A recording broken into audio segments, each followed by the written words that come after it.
Angin kencang dan ombak setinggi 4 meter mengganggu penyeberangan antar pulau pada Pelabuhan Rakyat Kusambe, Kecamatan Dawan Klungkung. Hal ini menyebabkan operasional pelabuhan menerapkan buka tutup.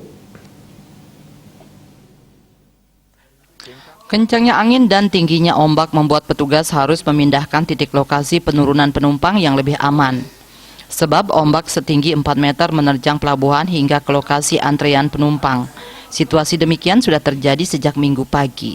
Angin kencang memicu terjadinya gelombang tinggi di perairan selatan Bali.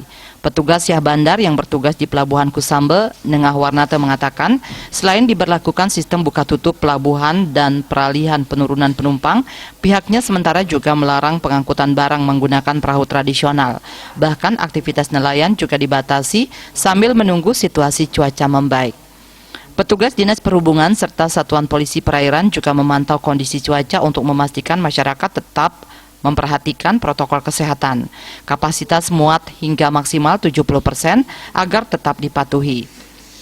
Menurut Warnate, pihaknya tetap menghimbau kepada pemilik operator dan nahkoda bila tidak memungkinkan untuk berlayar, sebaiknya tunda keberangkatan. Hal ini demi keselamatan dan keamanan pasbot dan sampan-sampan yang akan berlayar menuju Nusa Penida ataupun sebaliknya.